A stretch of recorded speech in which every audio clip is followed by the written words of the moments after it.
First ever factory outlet Mukunda jewellers Jubilee hills Vizag branch లో త్వరలో ప్రారంభం. తెలుగు రాష్ట్రాల్లో సంక్రాంతి సంబరాలు ఘనంగా జరుగుతున్నాయి. నిత్యం రాజకీయాల్లో బిజీగా ఉండే నేతలు సైతం కుటుంబంతో కలిసి పండుగను జరుపుకుంటున్నారు.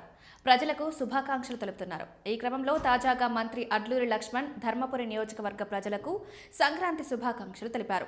రాబోయే రోజుల్లో తెలంగాణ ప్రజలు మరింత సంతోషంగా ఉండాలని, అన్ని వర్గాల ప్రజలు సంతోషంగా ఉండాలని కోరుకున్నారు. గ్రామంలో అధికారంలో ఉన్న ప్రజాప్రభుత్వం ప్రజల సంక్షేమానికి కట్టుబడి ఉందన్నారు. ఈ క్రమంలో మంత్రి అడ్లూరి లక్ష్మణ్ ప్రజలకు శుభవార్త తెలిపారు. కాంగ్రెస్ ప్రభుత్వం హామీ ఇచ్చినట్లే అధికారంలోకి రాగానే 6 గ్యారంటీలకు అధిక ప్రాధాన్యత ఇచ్చిందని, ఇప్పటి వరకు 4 గ్యారంటీలను అమలు చేసిందని మంత్రి అడ్లూరి లక్ష్మణ్ తెలిపారు. మిగతా 2 హామీలను కూడా త్వరలోనే అమలు చేసేందుకు ప్రభుత్వం సిద్ధమవుతుందన్నారు. ఎన్నికల వేళ తెలంగాణ ప్రజలకు ఇచ్చిన హామీలు నెరవేర్చేలా తనపై శ్రీలక్ష్మీ నరసింహస్వామి ఆశీస్సులుండాలని ఆయన కోరుకున్నారు.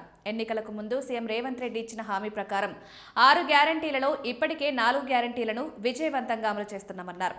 మిగిలిన 2 గ్యారంటీలైన రాజీవ్ యువ వికాసంతో పాటుగా పింఛన్ మొత్తాన్ని 4,000కు పెంచే హామీని కూడా అతి త్వరలోనే అమలు చేస్తామని మంత్రి ప్రకటించారు.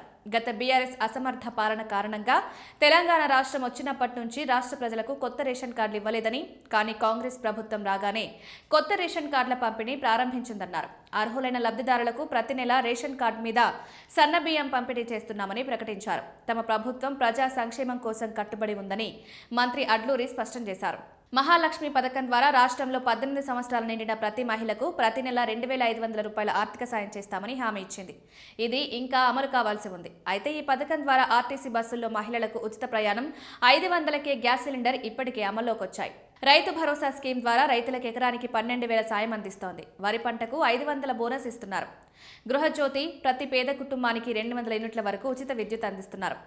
ఇందిరమ్మ ఇల్లు లేని పేదలకు ఇంటి నిర్మాణం కోసం 5 లక్షల ఆర్థిక సాయంతో పాటు ఇళ్ల స్థలం కేటాయింపు కూడా చేస్తోంది. యువ వికాసం విద్యార్థులకు నిరుద్యోగులు 5 లక్షల సాయం చేయనుంది. ఇది ఇంకా అమలు కావాల్సి ఉంది.